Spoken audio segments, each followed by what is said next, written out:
Alrighty, we're back and it's time for an epic match. You ready?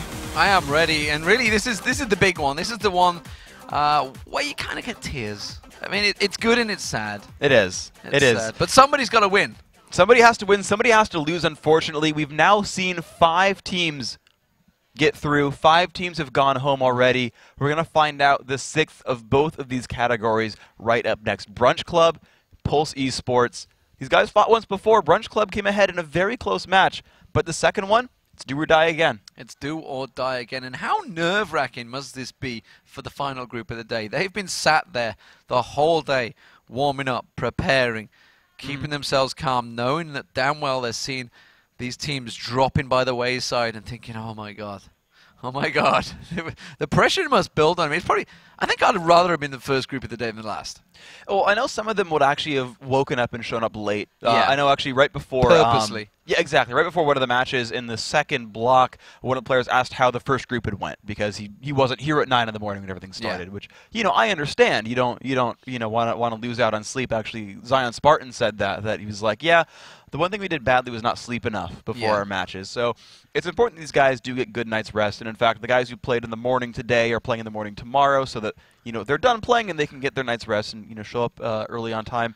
But yeah, it's nerves time, man. It's nerves time. So it is going to be the Brunch Club versus Pulse. And just speaking to Rivington actually off air there, and he was basically saying how close these teams actually really were.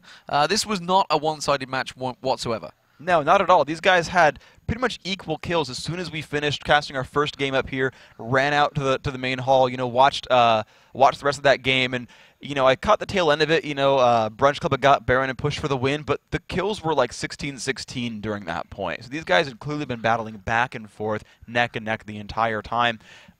It really could just go either way. It looked like basically just one sneaky Baron, and that's kind of won them the fights. That seemed to be how it was. So it's going to be interesting to see how, A, the picks and bans go in this one, and B, how it plays out.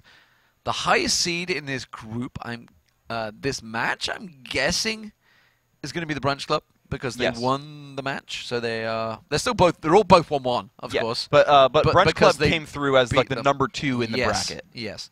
So they are technically going to get to choose, looking like they're going to go for the blue side. We've talked about the blue and the red side. What's your stance on this? I think there's different advantages to both of them. Just generally speaking, that when you play blue versus playing red, you're going to tend to try to do different things.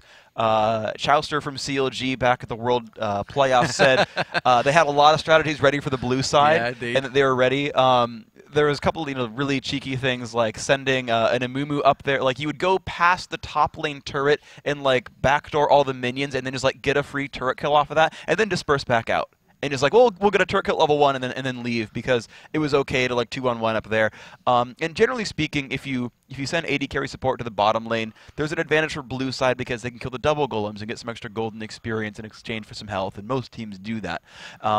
But at the same time, if you go 2-on-1 top lane as purple, then you've got Rain over the enemy side blue. So like if their jungler's Lee Sin and you lane swap, well now I've got pressure over your golem and I can steal your second jungle buff. And there's just different things that both teams do that are very nuanced that really only matter at like the highest level of play in coordinated teams. And that's basically what we're at. Exactly. I mean, this is not something we talk about for solo queue. Obviously, you don't get a choice anyway. I can grab double golems in solo queue. That's fine. You just ping it enough, and the support shows up, and you just shoot at them until they die. I want to kill this now. Yeah, but outside of that, yeah, most of these are really for like coordinated play setups. Setting up lane swaps because you'll get a certain buff. That's something we actually did see the very first match, GGU against Epic, because they had the 2-on-1 bottom lane, and because Epic had lane swapped and it was 1v2 from blue side bottom, they just pulled the support up and stole red. Because they're like, well, we have a 3-on-2 here. You can't stop us. Yeah, we're just going to outbeat you because we have the numbers. Exactly. Not so much the levels. So, what do we think we're going to see? Picks and bans wise, what are we going to aim for? We did see, thinking back to that game, that was the game where Brunch Club had a Kha'Zix. They also had a Jace top lane, Maokai Maokai jungle. So you're definitely seeing tanky supportive junglers from Loud and Mortis. In both games we've seen so far. And Curse also, with their scouting report, said we have to ban out Maokai, we have to ban out Amumu. They also said they're going to ban out Shen away from the top laner. So those are the 3 champions that Curse said, and their scouting seemed to be accurate because they ran those bans and they won the game. Those are the champions they wanted to get rid of against Brunch Club. Those are what they were most afraid of. Now, they also said that both they, Curse, and both the Brunch Club do play Kha'Zix. Again, one of those big high-ticket champions for this tournament. And so those are the big 4 I'm seeing from Brunch Club here. Is these 2 supporting junglers, the Shen top lane, the Kha'Zix in there as well, and of course we even saw that in the first game. Pulse, I feel like, would learn their lesson and probably remove Kha'Zix. Yeah, they're going to learn their lessons. They're going to change, and I'd be interested to see what the picks and bans actually were, the bans-wise, for them, to see whether there's anything they would definitely change up from that match. Because who was really more fed? I feel Nick Wu on Jace was probably more of a problem. I thought when I saw it. I guess I didn't watch it all that closely, but he certainly was a big factor there. He had a very, very good game for himself. Yes, absolutely, he's got a lot to do there. But, generally speaking, I still feel like the potential for Kha'Zix to explode a game is just higher. Like, Jace gets fed and he shock blasts you for half your health, and that's kind of sucks to deal with. But you can dodge shock blast, and you can tend to kind of dogpile onto Jace and punish him if he ever goes melee for him. If Kha'Zix gets ahead, you just lose your team. You do just lose your basically. Team. And let's talk about the final group of the day, because Curse are now there. They are top. They're going to face second from that group. Nobody will want that spot. That's a scary place unless, to of be. course, you're going to be 3rd or 4th, in which case you'll be happy to take that spot. Yeah, and the thing to remember as well is anyone who loses in day 2 still has a shot. Because we're pulling 5 from those 8 teams. And so, day 2 is basically a day of happiness and hopefulness. Because you win in day 2, you're like, I'm in! I got this! I'm in Season 3, what's up? And you can start headbanging and be really excited and dance a whole bunch. And if you lose, you're like, it's okay, I'll play in day 3. Can we see some of that dancing? We actually changed feeds right as you asked that. I danced. I swear to you, I danced. He definitely did dance, but no. I don't blame them switching away. I mean, I had to see it. I had to witness it myself, but I'm sure you guys can watch it on YouTube. There's plenty of clips of you dancing. Plenty of that, yeah. Plenty of that. So the pressure of these guys, we've just seen the Brunch Club have been sat there. They've already just played a game. Yeah, there's Pulse right here on your screen. Pulse just setting up. They come back to the main stage. This is their first time on the main stage. So yeah. What sort of pressures would that overlay on them? The fact that the Brunch Club, yeah, they've just had a game. Yeah, they've lost, but they're pretty comfortable. Team Man t-shirt there right now. Is that Nick Wu? That's Nick Wu on the corner, isn't it? I guess so, top laner. His brother plays for Klecky D. Yeah. Plays for Klecky D. Plays for Klecky D. Plays for Man. Yes. So I don't think it's the worst situation here for Pulse. So they're setting up on new computers. Yeah, that's fine. But the nerves of being on main stage is not super huge here. So at the Riot Studio, we don't have a live audience. It's all just sort of broadcast, kind of like the news. We're kind of like news anchors right now, I'm going to say. Yeah. We're delivering you the news of who is making it to Season 3. So, without Thunder 6, blurring in the background, without all the loud noises, generally speaking, one stage versus another doesn't mean quite as much in a situation like this. The only nerves you're really getting are kind of placed on yourself for what this game means, what your opponents are, if you're ready or not. But you don't have these outside influences of it being loud, of people yelling in your ear, of other games going on, other teams yelling on in the background. It's kind of internal, which generally speaking helps. But you do still have the nerves of a cameraman walking past, and just think to yourself, you sat playing whatever solo queue, normal games at home, and a guy walks up to you with a giant camera and just basically zooms in your face while you're trying to do your big bit of play. You're trying to land that crescendo, and there's a guy coming in with a camera in your face. That's got to put you off. I mean, well, thankfully, as far as the player computers are concerned, they just have a webcam on top of the monitor, and a lot of these guys are used to wearing a webcam. Most of them stream, right? So no one's getting cameras in their face while they're playing, thankfully. They can zoom as well. They don't need to. They can't stand no, up and zoom. I've been in tournaments where literally half my screen was covered by a camera because he wanted to watch me play, and I'm like, dude, I'm in a tournament match, bro. Let's not do this right now. No, our cameramen are very polite, to be fair. Other tournaments may have impolite cameramen. Us, we are gentlemen here at Riot Games, and gentle ladies. I don't know what they actually like the I'm not sure if I've seen any female cameramen today. That's fair. Camera persons. Camera women. Camera persons. Camera people. Anyway, we're getting sidetracked. But nevertheless, there is the pressure. You do have the stage lights on you. You are in a alien environment. Yes. Do you think there are Martians these everywhere? Guys, we've talked about so many times before of the top players, you know, how they practice with different heats, different seat levels, That's true. sitting at different desks. And these guys, I mean, don't get me wrong, that's a nice desk. That's a nice desk, nice mouse pad. They're all sat in different places. They've all brought their own keyboards. That's a very bright green keyboard, very man. bright green keyboard right there. I'm a fan. By that man. I'm not sure about the Hackers. mouse, though. That was so good, you know, a little... It's like a standard old school 8 old years school, ago, yeah. like, doesn't have a scroll wheel. But nevertheless, we are into the picks and bans, ladies and gentlemen. It is going to be the Brunch Club on the blue side and Pulse Esports as the red team. What are we expecting? We can see Olaf and Mumu Kale quick back and forth bans. These guys have played each other once today already. And it just tells you that they've done their research. Anytime picks and bans go fast, it means they're playing sort of a one-person strategy. They're playing, yep, we're going to pick these champions, we're going to ban these champions. You know, the fact that they're actually waiting means like, wait, Kale ban, hold on. Right, like this actually tells me that Pulse suddenly has something to think about because something unexpected just showed up in their faces. Yeah, and they're thinking if they're banning Kale out, what are they doing? They've banned Kha'Zix, so that's a reactionary ban to the first game that they had against the Brunch Club. Oh, how are they going to reply to that one? And immediately you can see discussion. Boom, they turned straight away. It's like, damn, it took away my Kha'Zix. Exactly, that they knew that some of these bans had to be prepared and some of them they had to be ready for.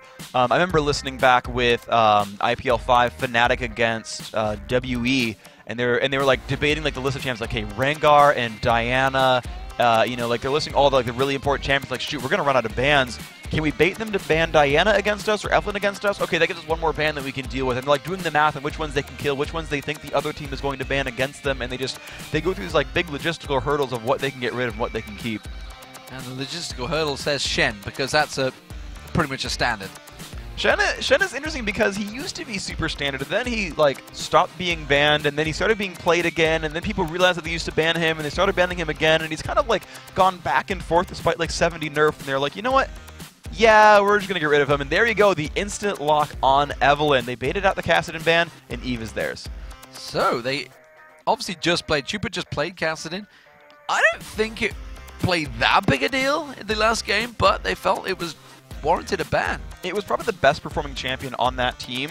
Again, I really think they could have done more to pressure out the mid lane there with Lauda Mortis on Malphite, but realistically, I mean, we saw Salsi basically single-handedly carry Epic through the online qualifiers by just blind Kassadin into everything. You saw him beat Pantheon heads up, Valkyrin's Pantheon, and it just wasn't even a big deal for him. So Kassadin is one of those guys who really can just make mid-game a terror. So Ezreal and Karthus selected, and it's looking like Lauda Mortis this time is going to go with the Cho'Gath. The same Vicious took it away last time. I guess he wants it. It's been a highly contested jungler here. Honestly, Cho'Gath does so much for a team. He shuts down area of effect teams pretty well because it's a 3-second silence. And if you're trying to land big ultimates on top of like a Mumu or on top of Sona Crescendo, and you delay their timing by 3 seconds, your team's out of there in time. You're pretty much okay. You can rupture from about 1,000 range out, especially counting, you know, the radius of the rupture itself. So you can pop up Misfortune ultimates. You can break all kinds of stuff away. Speaking of Rengar, it could well get selected. This would be the first Rengar of the tournament I recall I've seen. Soraka, no, it's an entirely different sort of setup. I don't remember seeing Soraka here yet either. No, but could get some flash bananas. Yeah, flash bananas are very, very good. I've seen skill montages of like 1,000 range banana tosses and Soraka picking up kills.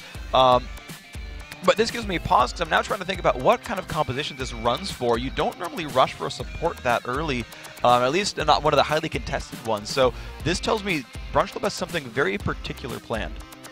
Well, I mean, the magic shred that could come out from Soraka will definitely benefit Evelyn.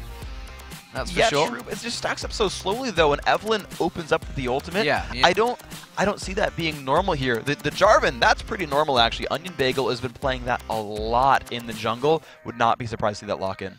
So it's going to be Taric, Ez bottom lane. It's going to be Karthus in the mid lane versus, we're guessing it's going to be Evelyn mid lane. They could switch it though. Yeah, you could Cho'Gath top and Evelyn jungle. That is a possibility. I mean, heck, you could really run mid Soraka and play something like Dignitas did at IPL 4, where you just play like Protect the Carry and Soraka, and you just like have 3 supports. I don't really see that being likely, but there is the Twitch pickup. So Soraka Twitch is basically the most defensive lane you could get to let Twitch get to late game. So we saw Twitch earlier on today. I think it was first game of the day, actually, it may have even been. It was GGU against. It was their final match, I thought. Final match, third game. Yep. Yes. Third game of the day, final match. And of course, it worked very well. It was a very successful Twitch. So, final pick from LEB. It is going to be a Zed by the looks of it. So, could well be a Zed top lane. Yeah, that's going to be Nick Wu for the second time in a row on Zed top. He did a very good job on that matchup. He had the one misstep against Voyboy's Elise. Very early on. He went in at level 4, and it was just not a fight he could win, and he kind of snowballed himself out of the lane there. But other than that, he had a really good performance. Well, we're going to see a couple of flicks between. Could well be a Nidalee versus a Zed, keeping that distance away. Let's see whether that one finally gets selected. They're going to switch it across. Thing is, there are very few good matchups against Zed. One of them I would probably consider to be Malphite here. The difficulty is that, again, he's based on energy, and he will land a WE combo. That will hit you, and then from that slow, he'll just throw a shuriken at you. And so you're going to take physical damage poke every 20 seconds without a sort of cumulative loss in resources. He'll get the energy back, and so you need to be someone who can withstand damage every 20 seconds. Malphite, this guy who can do that. Malphite just waiting to get locked in. They're discussing it. Finally deciding to switch it to Rise. So I guess he'd be happy. He's in the building. Yeah, this is interesting, though, because it's a double AP composition in a very weird situation. We've occasionally seen side lane Karthus played by like Taipei Assassins. They lane swap the 2-on-1 to mid lane. I've also seen jungle Karthus before. I'm going to reserve judgment, but like this is a very awkward lineup. This is all. I mean, so I'm pretty sure they're baiting it and they'll swap at the last second. Yes. It's going to be my guess. But, I mean, Karthus versus Zed is going to suck as a lane. Yeah, Karthus versus Zed would be horrible. Jungle Karthus works. I've seen a couple of players doing it. I've seen Snoopy doing it as well recently. But if you have a trick up your sleeve, now's the time. You are a game from elimination and a game from making it onto the quarterfinals. This is the most important match these guys have been playing. And again, you know, these guys are going to have to switch up runes and mastery at the last second. If they do a last-second champion swap, it's still looking like Karthus jungle. I'm going to keep looking at my screen. There it is. It is Karthus top lane and Jarvan in the jungle. Good luck with that matchup, man. I'm expecting lane swaps because Karthus Zed is not a good matchup. Karthus Zed is horrendous, but you could have Rise on that top lane. That's definitely could work. I mean, that's true. If he comes in for the damage, Rune Prison, I'm off. And they are running teleport on that Karthus player. He does know he's going to run teleport there, so he's going to be kind of all around the map, really trying to contribute to his team. And so if he gets shoved out, he can always teleport back in. He can kind of show up to the side lanes to gank. And you're right, you did call out that Rise could just be up in the top lane instead, trying to shut down Zed. That's a little bit easier of a matchup. So if you have just joined us, ladies and gentlemen, you can see the two teams on your screens. It is the Brunch Club versus Pulse, and it is the North American. It is Group 3 of the day, the third group. Curse Gaming already through. They have successfully qualified through to day 2. Not to Season 3 just yet, ladies and gentlemen. Don't get carried away. This is the final group, though, of course. The final game of the group. We have another group to come. There's a big group as well. The final group of the day is super, super close. I really don't know how to call that one. We could also see our first team from online going through here. Pulse?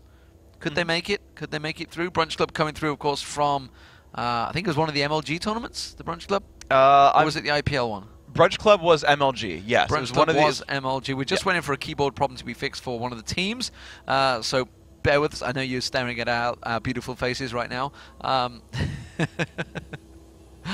Yeah, you do have to suffer that one. But this is the Season 3 North American Qualifiers. If you've just joined in, we are going to be playing the Season 3 Qualifiers, Season 3 matches, starting the 7th of February. It is going to be Thursday and Friday here in Los Angeles. All the teams will be present in the studio every single week. Yep. 2 match days per week.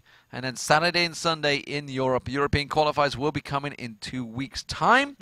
And that is going to be a fantastic experience as well. And that's really stacked as well, the EU tournament as well. Oh, man. Both of these tournaments have just been incredibly stacked, honestly. But I'd really like to see one of these online ladder teams making it through. There's a good chance here. Pulse is a very, very good team. This was one of the hardest groups for me to call. We're like, okay, everyone kind of expected Curse for first, and they got it, but it was like, the rest of these guys really all have a shot here. Complexity, apparently, from what I heard, just sort of, they actually seem to have actually cracked under pressure, and they started actually kind of performing worse as the day went on, unfortunately, and kind of never recovered from that very first loss. But you know, Pulse, obviously they started out the day 0-1. They've come back with a win. They're here ready to go. They're 1-1 just like the Brunch Club. And yeah, if they can kind of regain this composure, you're looking now at the Brunch Club, now at Pulse. They don't look too nervous. I don't see jittering hands. I don't see people. Really. It is. I mean, it draws the attention away, doesn't it? It draws. Everything else is black keyboard, black keyboard, black keyboard. Bright green. Straight in your face. I mean, the guy's obviously happy with it. But he obviously likes to be noticed. He does, and that's fine. I would rock a bright green keyboard. You would rock a bright keyboard. I would gladly rock a bright green keyboard. That's hard to say. Yes, the close-up on the keyboard. The greenness is just glowing, emanating. That looks old, too. It's got, like, those keys up at the top that, like, it's like, I hit the home button and the media button. It's like, I don't think anyone uses those anymore. I don't think anyone uses them anyway. No. Well, I mean, I don't know. You probably press it once to make sure it works, and you're like, yeah, I don't like this very much. Yeah, it's like, and then you accidentally hit it while you're in game. What? Just jumped out of the game while you're mid-fight. It's like, yeah. Oh. I noticed that he doesn't have his Windows key pried out. Yeah, I actually literally had a hole in my keyboard where I pried out with a nail file, just pried out the Windows key. I tried to use Snoopy's keyboard when I was at Cologne. I used it for an Arab, and it was just like, what the hell? It's like so many keys have been pried out. It's just like, I'm not going to make sure I'm going to hit this, this, this. Everything just removed that wasn't essential. Caps lock is gone. Just removed everything. F keys, nope, don't need those. Don't need any of that, nope. It's like a 7-key keyboard. It has attack, QWER, and the 2 summoners. QWER and shift, yeah. Control, maybe. If you want to, and then space to just focus on yourself. Yeah, That's all you need. We're up to like 10 keys now. That's not, yeah. Good. You don't want to type messages when you're in game. Nobody does that. Especially not Snoopy. All he does is just stare. Stare at the camera. Vocabulary not needed. Eyes. He just has O_O for like he just has a face. Someone talking to him, just O. Oh. just looking at you. You know what That's this means. All he needs. Oh. It's just all he has on the keyboard. Anyway, we are completely getting sidetracked here. And I was having a conversation. Snoopy is actually here, so I was having a good chat with him last night. He can't do the stare right now. He can't do the stare. His eyes dry out too quick because he's had his laser surgery. Yeah. Snoopy has better vision now. Snoopy has better vision, but he can't stare.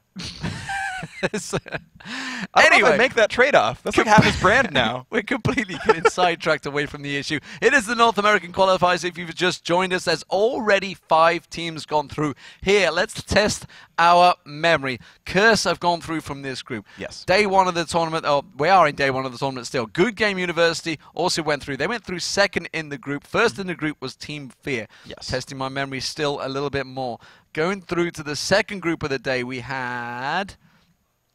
Damn it, I can remember Dirt Nap Gaming and Meat Playground. Yes. So they are the 5 teams that have gone through. Let's just go through them once again. It was right at the start of the day, Team Fear, 2-0 in the group. Second in the group was Good Game University, 1-1, 2-1 technically, isn't it? 2-1 in the group. No problems, they got through. It also means that it's going to be Good Game University versus Dirt Nap Gaming, because Dirt Nap Gaming topped the group. Second place, Meat Playground, they're going to be placing Team Fear. Curse Gaming now through. Don't know who they're going to be facing because we haven't had that group yet. That's going to carry on today. We are currently at 23 minutes past 8 here, Pacific time in Los Angeles. We've got another full group to go, so we've got at least another 3 games to go. 4 games, technically, because we've got this one to go as well. Yes. And everything else will, of course, be streamed. Stream 2 will get back underway. You're watching us probably right now on Stream 2. Stream 2 will get back underway for the other matches of the 4th group of the day as soon as this one finishes. Yeah, absolutely. And it's just going to be even more exciting. All these groups really felt very evenly matched. Even if there was like one heavy favorite or one underdog, you had very close fights the entire way through. You actually mentioned, this might be the first time we see an online qualifier team, one of the ranked ladder qualified teams go through. I mean, we nearly saw that. Good Game University, a pretty close match. One Trick Pony were very close as well. Yeah, One Trick Pony was very close. If they hadn't have pulled out the trick, maybe all the assassins, if they'd have actually stick to their first comp and just stuck to their normal play and normal composition, I think they could have got through, because even Dirt Nap Gaming said, we think One Trick will get through. They're a better team than the other opposition of Meat Playground. They were surprised by Meat Playground. I mean, LeBlanc did go 8-1. She had a very, very good opening to the game. It really snowballed everything out. I mean, to me, that game was more about the lanes that ended up losing. That they had, I think, a couple of really rough lane swaps. LeBlanc got really far behind in minions early on, and then the problem was you'll see most pros will be able to flash Malphite ultimate. And will just kind of disengage. And the unfortunate thing there was he didn't get out. That when X-Hazard came in, he pretty much just one-shot the Caitlyn. knocked up into the air. She flashed at the last second and just like died. Like the corpse had moved, but basically just died gone. midair. Boom. It basically died midair and mid-flash. And normally you expect players to dodge Max Rank's Malphite ultimates. We saw Cop do that just in the last game there. I think they probably still would have lost the fight, but you had really a difference in AD carry power. Caitlyn was nowhere near Kog'Maw despite being heads up against him. And that's just really the difference between someone that sat and played the game for a year straight and someone that's actually gone to university and graduated. Sure. I mean, that can absolutely be the situation there where some of these teams have just taken a lot of time and effort to specifically train. Curse have been pro for close to a year now. Some of the members even more so. Elements playing for CLG for a long time. St. Vish has been around for quite a while as well. And you'll see some players just have a bit more experience overall. And that does just mean a whole heck of a lot, where they've been in almost every single situation. You know, whether it's LeBlanc or not, you've been in those games where like that one assassin was super fed, and you just kind of dig back in your mind, you're like, I remember that one time we had to deal with like the crazy fed Akali, and you're like, this is a similar situation. It's a jump in and kind of get into range of me. Here's how we fought that. All right, guys, when LeBlanc goes in, we do X. And then you've got the reaction. You're just ready for it. Everybody is ready. Exactly. And so having that like wealth of knowledge is super, super important. And being able to sort of stop. And this is actually one of the good things about League is that there's kind of ups and downs in action. You know, you're in a battle, then there's a respawn time, or you're clearing the jungle, whatever. It gives you time to think and talk with your team and say, here's how we're going to win this fight. Yeah, and you know, the situations, these guys would have been in all those situations, especially Curse, because they've been dragged through the dredges, through the mire. They've had the highs and lows of League of Legends. They've certainly, you know, to the point where they, I hate to bring it up, they almost won MLG. Yeah. The highs, and then the lows of it being taken away from them. The lows of not being through, getting so close against Team Solo Mid, ever so close. Probably the closest any team had got in North America at the time. You know, Team Solo Mid was so far ahead. We're just changing a computer around, by the way, ladies and gentlemen, just to keep you updated. We're not just talking for the sake of talking. We are just trying to wait for this tournament to get underway. It is going to be the Brunch Club versus Pulse. And we talk about this computer being changed around. I mean, that affects you straight away. Well, sure. You got to make sure your settings are okay. I mean, the good thing is, for what it's worth, these guys had already kind of set up in a new environment anyway. Yeah. They just got pulled onto the main stage computers with the backdrops and the cameras in front of them and all that. So it's still like equally foreign anyway.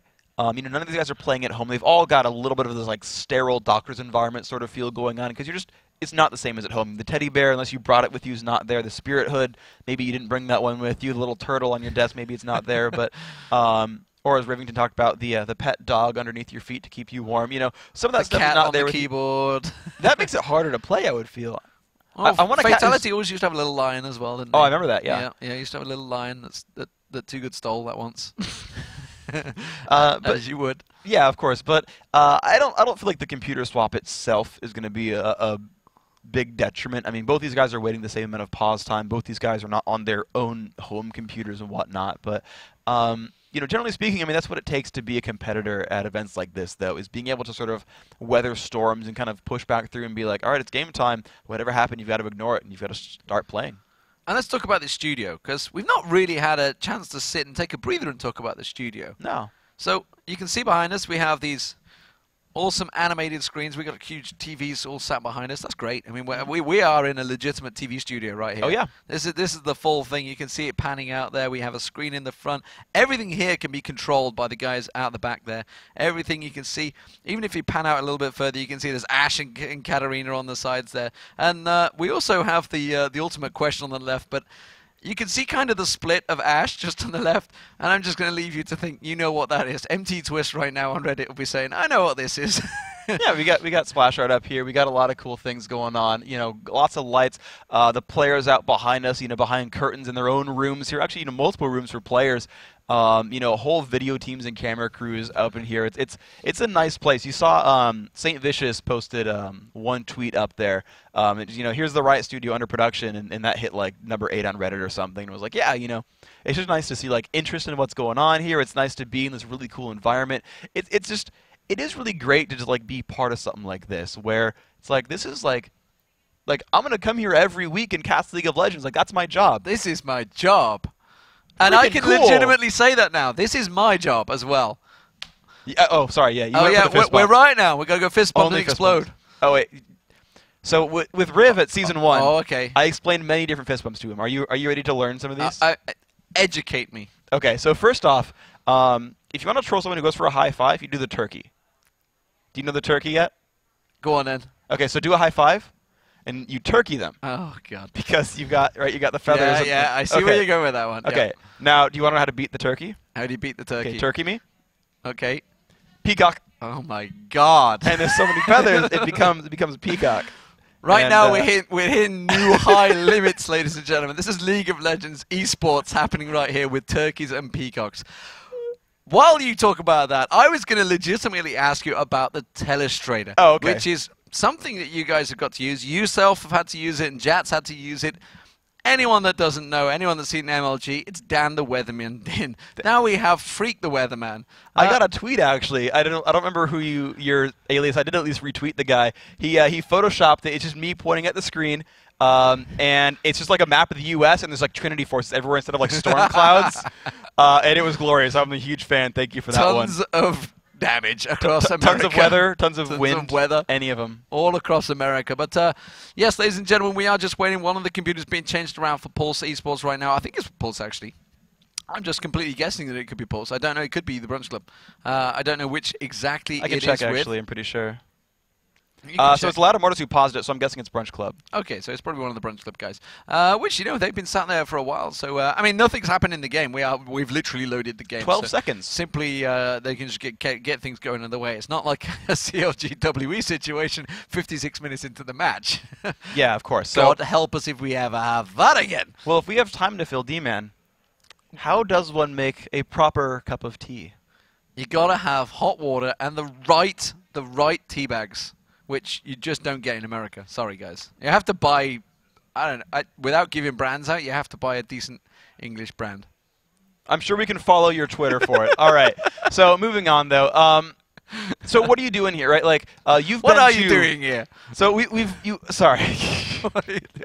You've been to a lot of these events now. You've been casting for quite a while.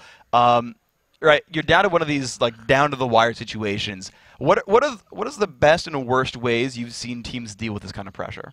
With this pressure, this is really where the experience comes in, because the guys that know the experience can just sit back, relaxed.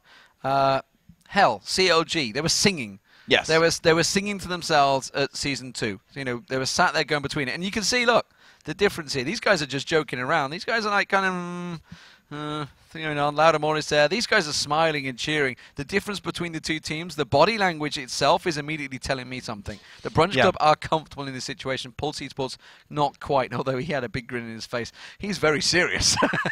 Yeah, and that is a little bit of extra land experience. He fell asleep. I think he's just... Oh, no, he is awake. He is awake. I can see. Yeah, you're fine. You're fine.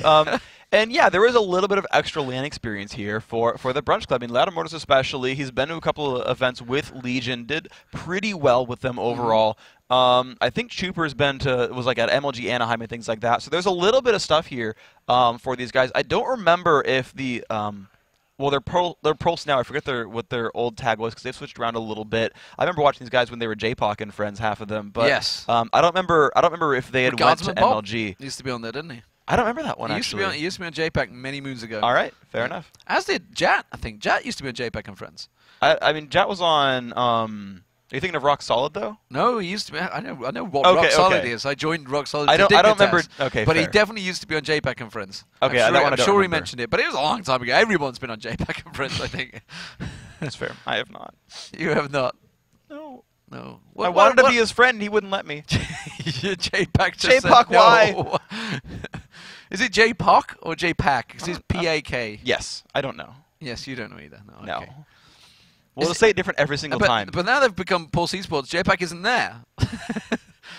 Yeah, that's fine. He's been ditched. His friends have ditched him. They were absolute legends for a little while. They were. And that switched around. Looks like we're going to actually remake the game, but after that, I think we got our player back in, so we're maybe 2 minutes away from game start here. Then we're going to have the conclusion of this group, man. Pulse Esports, 1-1. The Brunch Club, 1-1. Brunch Club won the last time they met, but this is the do-or-die match. Okay, let's make some predictions while we're sat waiting for this match to get underway. Let's make some predictions about tomorrow. Tomorrow, of course, it's Dirtnap Gaming versus Good Game University. Dirtnap are very confident in that one. We saw it in their interview. How do you think that's going to go? I actually like Dirtnap a lot more than I thought I would. You know, a lot of people actually predicted that group to be one of the easier groups. A lot of players said they wanted to be in that group and thought it was going to be a pretty good ride for them. But watching those teams play, they looked really good overall. And thinking about it, I mean, Good Game University looked pretty strong. They looked kind of normal for themselves, right? Like, I have a decent gauge on their sort of power level, and you know, it is a 4-digit number at the very least. I don't know if it's over 9,000 or just maybe like 2,400, but they're very, very good. But sorry, not Brunch Club, but Dirtnap actually looked really, really impressive. They looked a solid team. Like, their teamwork, when they actually came to the big 5v5 fights, was very, very strong. Yeah, absolutely, absolutely. So, guys, we had asked you a little bit earlier today for some questions through Twitter. We're going to answer them for you. Let's get some up on screen. Well, I mean, the question is, we had asked you, did you switch roles in Season 3? Which a number of players have done. You think of Afro Move straight away, switched, of course, down to support. Yeah, and with the new items in there, of course, absolute possibility. Yeah, so, of course, don't forget to tweet us. It is at LOL Esports and, of course, hashtag LCS. We will try and come back to you guys and honestly, tell us what you think. Of course, let's take a look at what you guys thought. Has anyone switched the roles?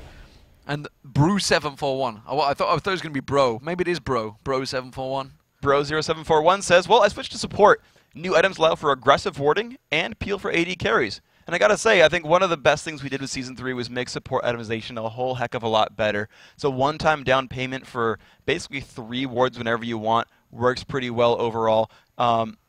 Yeah, I mean, and they got more gold too. And it's great to see that so many threads, so many people are saying, yeah, I actually love playing support now, because support was like the pain role. When you come into this champion select, everyone's like, I'm going to be this, I'm going to be mid, I'm going to be there. And then the last guy's like, yeah, okay, I'll be support. Just get your brow beaten into it. But now actually you do see people going, I'm going to be support. Yeah, absolutely, and it got a lot better. You got a lot more active items, a lot of different choices out there overall. It's you know, one of the things I'm actually really proud of that we did in Season 3. So let's take another question and see what the answer was, which was, of course, do you switch roles? It was Machete is motivating me to jungle more. I can see that as well. I mean, Hunter's Machete definitely is one of the big items. It's also changed the way everybody plays. That's literally changed the game, because people don't take boots anymore. Yeah, of course, and so it helped people actually kind of you know, clear a little bit faster in some cases, you know, be a little bit safer. One of the big things actually as well was that the Wraiths stopped getting stolen by mid lane quite as much. That they got a little bit harder to take down. Just generally speaking, that mid stopped stealing the entire jungle, and the jungler started getting that farm a bit more. And with Hunter's Machete and with everything else, they started just getting beefier overall. And from the games I've seen in Season 3, the junglers are starting to really, maybe not eclipse so much, but they're doing much better compared to what they were in Season 2 of actually getting some farm for themselves, actually becoming major forces in the game. It's definitely changed things around and changed things for the good, we feel, so far. Of course, this is 1.73 patch. It is what you'll be playing right now on live. So anything that you've seen in live right now is possible here in the Season 3 North American qualifiers. We are about to get into the game. The lane has just got underway. It is just to refresh your memories. It is going to be the Brunch Club versus Pulse, and you can see them right on your screen. Let's just quickly refresh your memories. It has been a while since you saw the picks and bans. For the Brunch Club as the blue team, it is going to be Nick Wu on Zed, Loudamortis on Cho'Gath, Chupa on Evelyn, get the word out, man. It is going to be Brunch on Twitch U. Yes, that is named after him. LEB on Soraka for Pulse, which is pLs on the red team. It is going to be Harthus on Karthus. Harthus on Karthus. On, looking like he's going to be bottom lane as well, actually. I'm not too sure where he's going to be at the moment. It's going to be Onion Bagel on Jarvan. Kenace, or Kenkith, as he's known. I think he's known in solo queue as Kenace. He's had a number of names. He's got up there all the time. Oh, Harthus might get caught out here. Just going to see whether he does go through. Cho'Gath does manage to catch the Rupture on the Loudamortis. Is going to come around the side there. Is it going to be enough there? The damage coming through. They realize the rest of the team are there. They're going to poke him back and just force him away there. It is going to be finishing off Sneaky Castro on Ezreal and a pink ward. Evaniscus on Taric.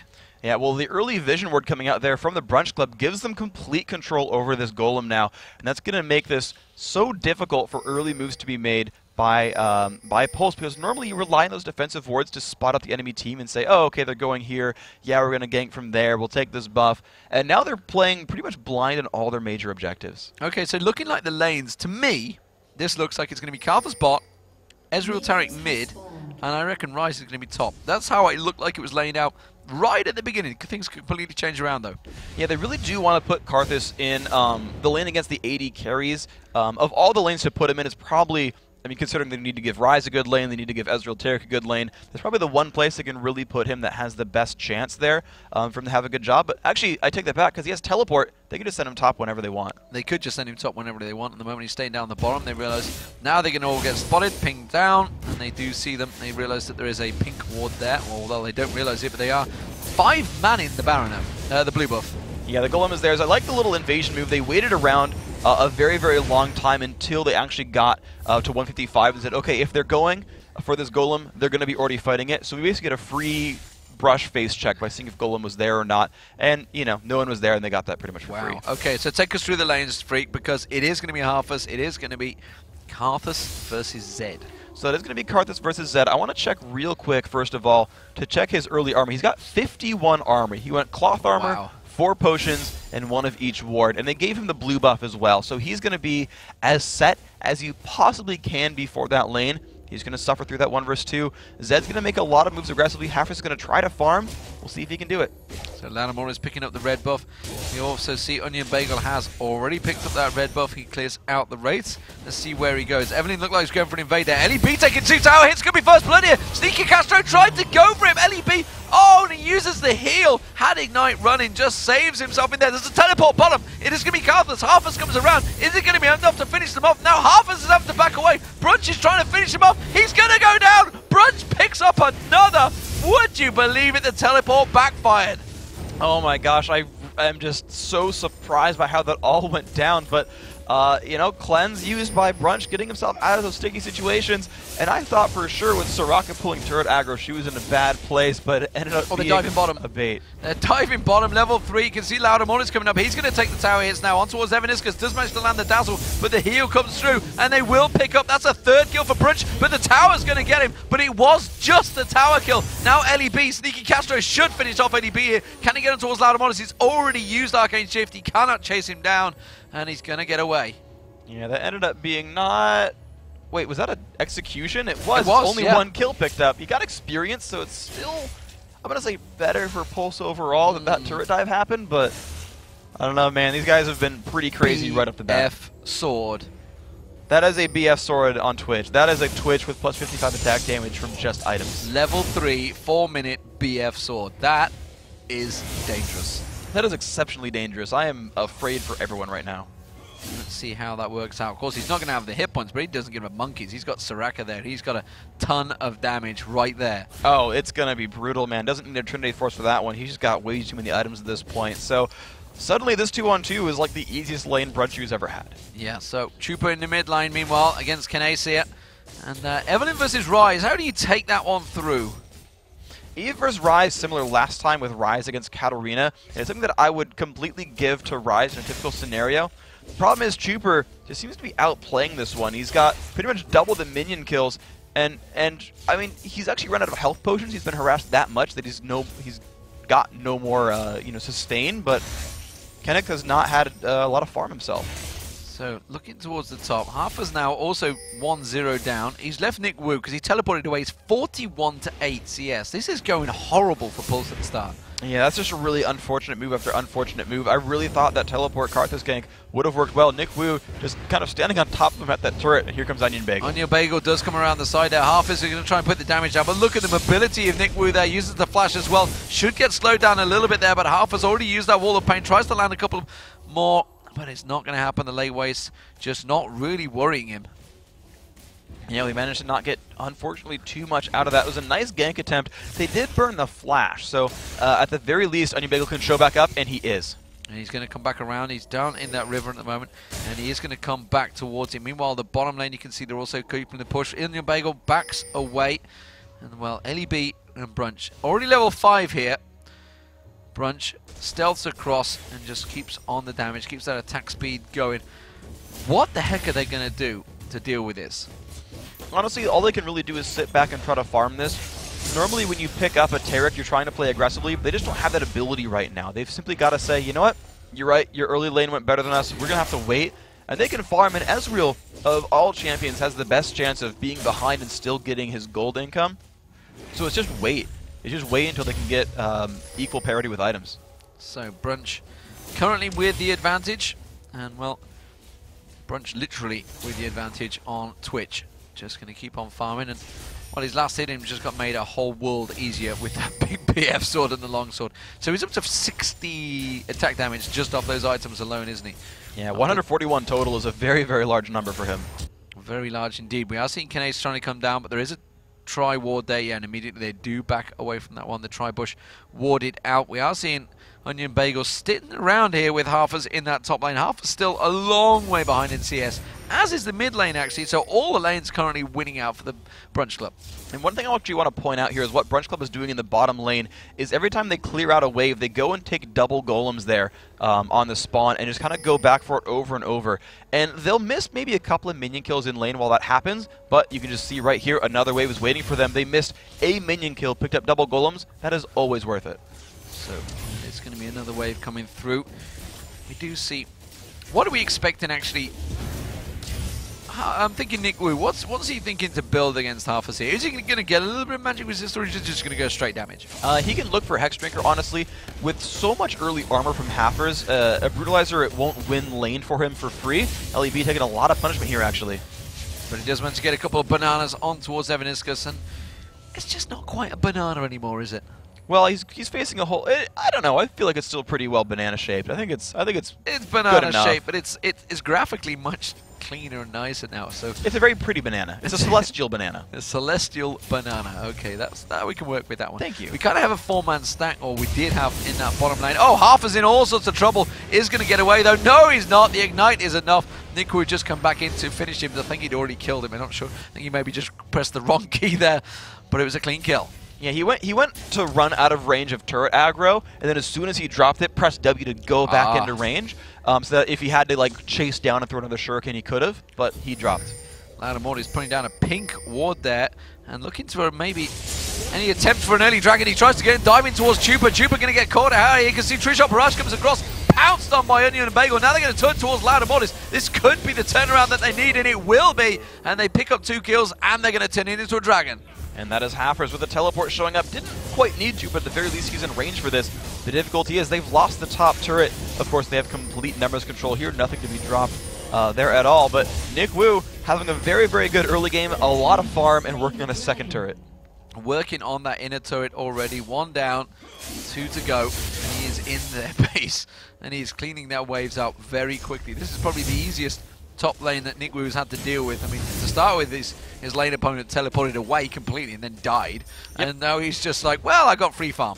And that's what really Brunch Club is going to rely on. The difficulty, though, is he's facing very stiff competition. He's fighting against Tarek. This turret's gone. Yeah, this turret is taking way too much damage. It's his for free. Both of them, the top one and the middle. This is going to be the Brunch picking up the mid turret. That's going to be the minions taking that one down. So that's 2 outer turrets already down. That top one is on nothing. Yeah. Nothing at all. So you're going to see Nick Wu just finishing off this one. That's the first inner turret gone down. They have to deal with Nick Wu here. They really do, and unfortunately, they don't have the tools to deal with it early game. They do have the tools to deal with it mid-late, I really feel, because they've got Tarek and Jarvan on the same team. Once you max Shatter, once you max Demacian Standard, you've got a 56 armor aura on your team. It's a 52 armor aura on your team. That's a very, very large number, and Zed is all physical damage except for his passive, and if everyone has an extra 52 armor, you have really good tools to deal with that kind of situation and survive it. Well, the huge benefits already that LEB has got here. Oh, Evanescus trying to catch on towards Loudermore. He wasn't going to sing us a song. He did back away. What I was about to say is LEB, huge advantage. As I say that, Knace going towards Chupa. Just puts a bunch of damage down to him, but he's going to back away from this one. I'll finally get to my point. He's got 2 GP10s and the sightseeing Sightstone already. That's a big chunk of gold difference right there. Yeah, he got 3 unshared assists there. So, you know, all that gold that Brunch you got, that got him that free BF sword, half of that gold also went to Soraka. And so it's a very, very large number of gold she got, and the gold pretend's going to keep multiplying. Oh, and that's going to mean just trying to catch off, but Knace is definitely going to get caught out. There he gets dropped. Nick Wu comes in. Nick Wu cleaning up now. 98 CS to 47 compared to that top lane. We didn't think it would be or we didn't think it would work out too well for Harfers, but they're going to push on towards the second inner turret. Nobody is reacting right now in Pulse. No, they've just got complete control over this, man. You see how potent Twitch is being here. Ezreal goes in for damage, but honestly, no one from Brunch Club cares about that. Meanwhile, you know, you're just seeing the pressure they have. And you can see the pressure coming down now as the Brunch tries to flash through, does manage to catch the kill, may even be able to take an Evaniscus down. He's trying to get away. He's actually used his flash already. He gets the attack speed, the movement bonus, does catch the slow one into him. One more shot will be enough. There it is. Brunch picks up a double in the bottom lane. The team has come across, and now I feel the next turret is going to fall. It's going to be 5-0 in turrets in a matter of moments. And this is the Brunch Club we had kind of seen in the first game toward the end there. And the Brunch Club I was kind of hoping to see in that Curse matchup, just a couple of mistakes made by them though. But here, I mean, they are just making moves constantly. They are absolutely wrecking apart Pulse here. And Pulse are going to have to react. They're going to have to do something quick because they've lost 2 inners 12.5 minutes into this game. Right now, SK Gaming must be watching this and laughing because we're like, we have been in this situation. Yeah, it was people just diving for kills behind their turret at tail of the lane. It was a pretty brutal situation. Haffers up 1v1 against Chuper. Oh, wow. That is not a 1v1 you want to be in right now. Level 9 versus level 8, but Chuper is far more fed than Haffers, and Haffers just gets destroyed there. His Requiem is available, but it's completely pointless to use. Yeah, there's no one remotely low enough for the damage. You might as well save that cooldown. He's not even level 11 yet, so he doesn't have much of a short cooldown. And he hasn't been able to get farm. That's kind of the thing that Karthus needs. He needs to get that farm early on, that snowball to get going, to get that help, the support from the Requiems to start picking the kills up, but he's not been able to do any of it. He's 0-3-1 right now. Exactly. He's got kind of an unfortunate build too. It's this amalgamation of weird, like, small items there. The early cloth armor I get, but he rushed Tear of the Goddess and then added more mana regeneration with the Doran's Ring, and then, like, Amplifying Tome doesn't build into really any core, like, early Karthus items. Early Rod of Ages, okay, but I mean, is it Haunting Guys? Like, I don't know what the Amplifying Tome is supposed to get. I mean, the difference right now is enormous.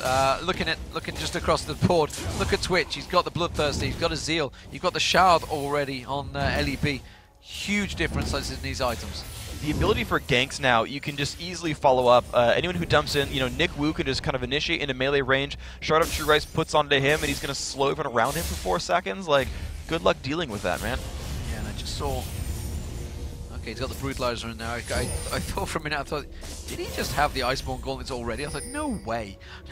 But I think he was just really a proc. 1 minute to go before the Dragon spawns. They're going to try and dive on towards Latimoris. They do manage to catch on to him, and they should be able to dump enough damage. No! He flashed out of the ulti, caught the entire team out, catches the Rupture across everything. Onion Bagel should get a reset, should be able to get the Demacia standard and be able to dive through. There it is, gets the knocker, but it should just be enough. Is it delaying though? What is it doing? What's happening across the rest of the team? It's like a StarCraft moment. If this is happening right now, what's happening elsewhere on the map? And Chuper just walks into the brush simply to pop the ultimate and delay some recalls because, once again, TBC, they're pushing down on the bottom side. Sirach actually putting her heals onto minions to keep them alive a little bit longer so that they can keep pushing the turret down without a backdoor. And there you go, third inner turret. That is exactly what happened. Drew 4 members up to the top, and they just quite happily strolled on in and took the third inner turret. So 6-0 in turrets, total map control for the Brunch Club, and Pulse really up against it here. This is a very difficult place to be in. They're down about 40%, or they're up about 40% in gold overall. And you know, when you're in this kind of situation as Pulse, you've got to sort of collect yourself and realize, okay, what's our plan? Now, the thankful thing for them is their late game is ludicrously good. Ryze and Karthus pretty much scale infinitely as hard as any like AD carry would in the game overall. And if they can get enough defenses, and again, they should be able to with Onion Bagel and Evaniscus, they can withstand Nick Wu and turn it into just a team fight game and make those happen. So Haffers desperately farming away, actually clawing back a little bit of farm, I guess you could say. Still 50 behind though. And but that's not nearly as bad of a situation. It's not? I mean, it's but if not. you look at the AD carries, there's a big situation right there. Of course, yeah. The Twitch is the hardest one to deal with, but outside of him, it feels generally close overall. Outside of Twitch, now that's a big thing to be ignoring here, but generally speaking, 8-4, it's a 4-kill difference. 4 kills, not that gigantic, right? And that's the kill difference that you're seeing on Twitch specifically. So Nick Wu completely hit and run, take the red buff, walk away. Chupa though, in that mid lane, he's got a 30 CS advantage over Ryze as well. Oh wow. Sneaky Castro had no chance. Yeah, and that is just very, very brutal here. And again, if you don't count Twitch, it's close, but Twitch is just the playmaker right now for the Brunch Club. And he just has so much damage, he'll win any fight against any champion on the other team. So you've got a question. Was Was Twitch banned in Game 1? Who knows? People answers on a postcard or in Leaguepedia, because Leaguepedia do have the picks and bans. Haven't been able to check them right now. And as it stands, though, the Brunch Club are in dominant form. 17 minutes gone in this game, 10,000 gold difference already in this match. 9-4 in kills, 6-0 in turrets, and 2-0 in dragons as well. It is all going the Brunch Club's way, and Pulse are just having to turtle up and start retracting into their base. Okay, so right now, let's see. We've got the Brunch Club, who are obviously in control of the map. They don't have a lot of offensive wards in the jungle, so there's still a little bit of breathing room here for Pulse. Outside of their lanes, they can generally navigate in the fog of war. And if you're Pulse, if they don't keep the pressure onto you, just accept farm, you know, and get yourself to late game status. You will eventually, slowly but surely, catch up to the opposition. It might take a long time, but you're in a do-or-die situation. Do what it takes to win. Get your carries farmed, and you've got 3 of them. Each of them take a lane. Eventually, you reach late game. They need to just get Sneaky Castro farming as much as possible. He's 2 complete items away right now from Twitch. Static Shiv completed, and there's another pickaxe picked up. So I guess Basically, Last Whisper is going to be coming out soon. Exactly. Last Whisper very, very soon. He's still got to get the recipe for the Bloodthirster on top of that one. So you are, you know, you're right. You know, it's 2 full items away. Ezreal, again, he's one of the safest AD carries. No matter how rough the other team looks for you, you should always be able to escape when you're Ezreal. And if you can just kind of keep collecting gold, he's got the Bloodthirster finally. He's working towards that Zeal now.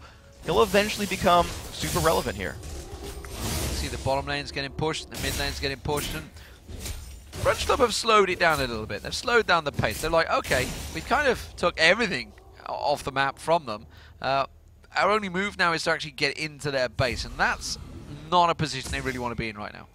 Not so much, no. It's a little bit difficult to push into the enemy base, especially when your team is pretty melee heavy. Both the top and mid laners, and the jungler, but almost all junglers are melee range. So all they have is Brunch, and the difficulty is putting Brunch into range of turret aggro puts him in range of pretty much every initiation tool that Pulse has. Jarvan's initiation range is gigantic, and with Twitch only having 1 tool for disengage, just his flash, the second that is down, Anibego can dunk and they can just follow up.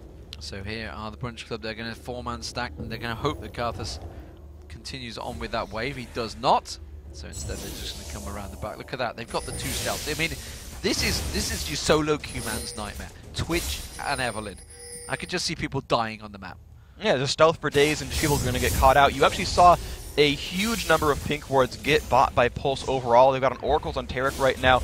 They had been spending a fortune on Vision wards trying to spot out these Evelyn ganks. And to their credit, the Brunch Club was also spending a lot themselves, counter-warding constantly. And so they were always looking for where Evelyn might be, where Twitch might be going. We do already see, of course, Loudamore is with that Oracle as well. The pink ward's going down. LEB clearing it out. Well, look, there's another ward just gone back down. Evaniscus, I mean, he's had to throw everything, Evaniscus, out here. Because he's nowhere near got the money that LEB has. No, not even in the slightest. You look at the actual gold difference, it's 8,900 to 5,600. So about 50% extra gold on one side to the other. LEB getting caught out, though. LEB has been caught out, and it could well be a kill. LEB gets dropped down there. And that's what the sort of things they need to do. Kineset does pick up the kill. Meanwhile, Evelyn continues to push the bottom lane, though. But, well, you can see they threw everything at it. That's what they got to do.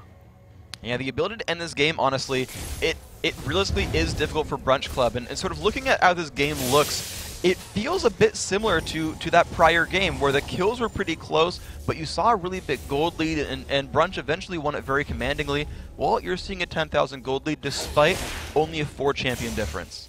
So, 50 seconds before the dragon is spawned. Blue buff actually being picked up by Nick Wu here. Is he delaying it for anyone? Nope, he's saying that. I'm having that.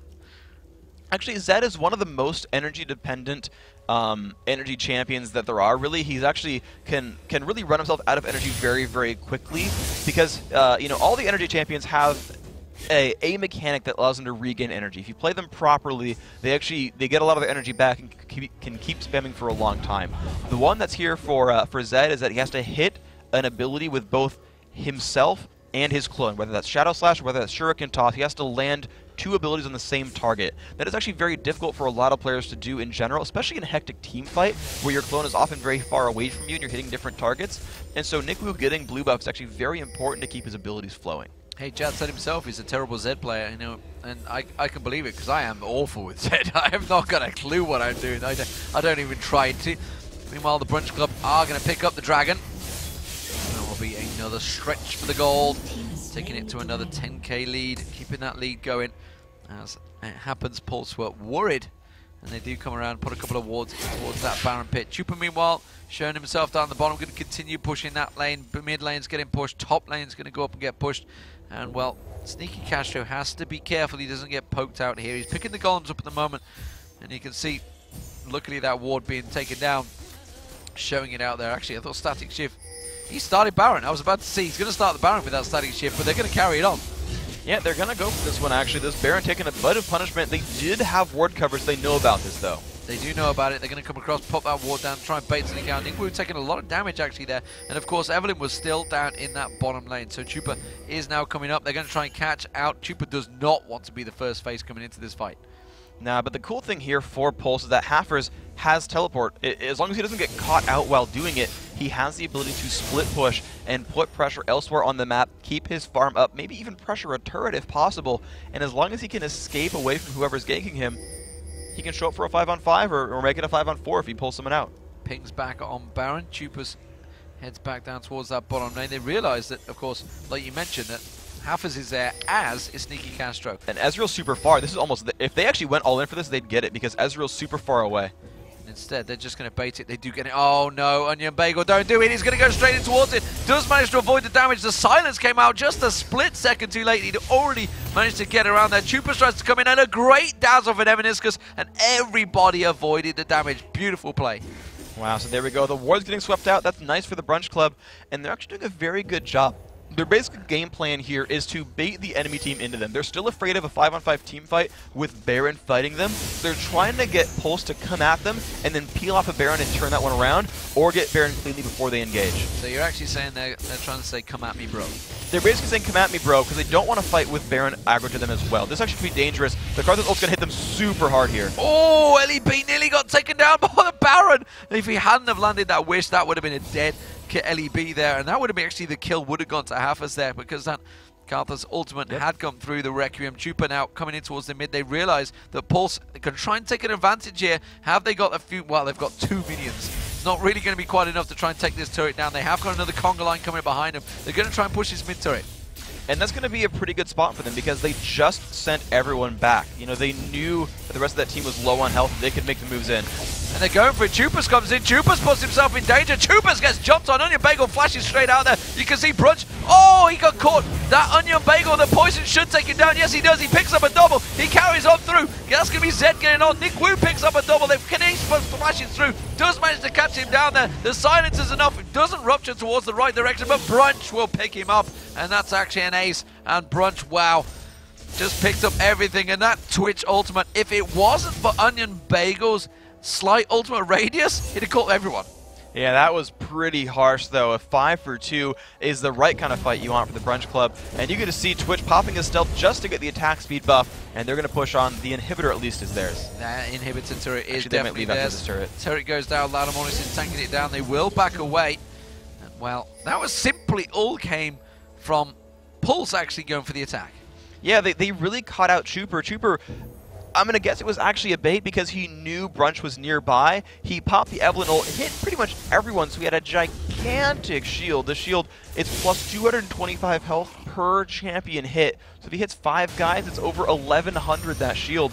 And, you know, they eventually burned through it, but that was with all of their cooldowns. And then it was like, great, you're grouped up hitting Evelyn, spray and pray. Spray and pray straight across them, just like any good CS player. And he just hits the whole team. Chupa, though, is going to clear out the bottom wave again. And, well, they're back to farming, back to the situations. And maybe that's just said, okay, we got an ace, but it wasn't that clean. It was okay. I mean, honestly, if you're the Brunch Club, you're pretty okay with a fight actually starting out like that, where, yeah, you throw away 2 kills, but a 5-for-2 at any time in the game, even if you give away shutdowns, is completely fine, generally speaking. You're okay to do that kind of stuff. And so Yeah, you'd like a 5 for 0, but 5 for 2 is fine. So Laudamortis coming around and Pulse. Oh, he catches out Evaniscus. I don't know if you realized it. Wouldn't pop up there and show. Evaniscus will just back away. So, as you can see, the gold advantage, 11,000. And the Brunch Club kind of lacking that killer instinct right now, I feel. They have an enormous advantage, but they don't want to risk it because there's just so much on the line. It is a really, really risky situation. Honestly, this is the kind of place where they're like, you know what, we're winning the game, we'll just not take risks, we'll win slowly. But we've seen this curse before where teams who don't know how to close out a game tend to let the game get a little bit too close, and they risk one bad team fight turning the game around.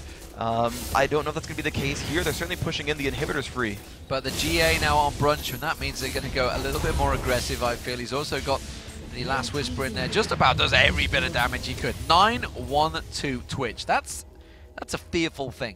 It is a very fearful thing. He's capitalized well on those early kills. Sometimes we'll see players, you know, get a free kill or 2 or even 3 early on in the game, and they don't do anything with it. They don't bully the opponents. They don't scale throughout. They're just like, well, I had 600 bonus gold, and they just stay at 600 bonus gold, and they don't do anything with it. They don't go back and buy either sometimes. Yeah, sometimes they don't go back and buy, or they just don't do anything, even if they do buy the item. But Brunch did both. He backed pretty quickly for the BF sword, and then he did stuff with it. He kind of bullied the entire game. So as it stands, I mean, Haffers is supposed to be playing the entire game catching up. From that one teleport that backfired on him, where he you know, legitimately could have got kills. He could have been a double kill, could have completely turned it around, but he didn't get it. Meanwhile, you can see, oh, Kinesis is going to go towards Chupa. There comes Onion Bagel. They're going to dive in on towards Chupa. Oh, the True Shot Barrage manages to hit them, but again, they've done exactly like they did before. They just blew everything on Chupa, and now look at Brunchu just blowing apart the entire team. We're going to get the Requiem come out. I'm not too sure whether he's going to pick anyone up. Kinesis is very low. You can see Zed now. Zed closing in on towards Evanescus. Nick Wu is going to go in there. He's going to dive through. Kinesis taken down very low as well. Sneaky Castro gets dropped. One more standing. It is going to be Kneith. One shot, and there it is. That's going to be the double kill for Nick Wu. That's going to be the inhibitor, and probably the game.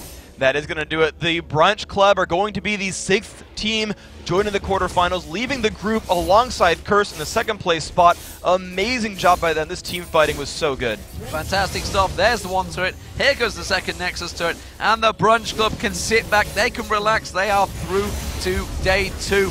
Who will they face? That is the question. We'll be able to find that out in a few moments' time, because the 4th group of the day will get underway. And look at that. That's what it means to Laudamortis. That's what it means to Nick Wu. They are much more happier. This is probably the happiest team I've seen today.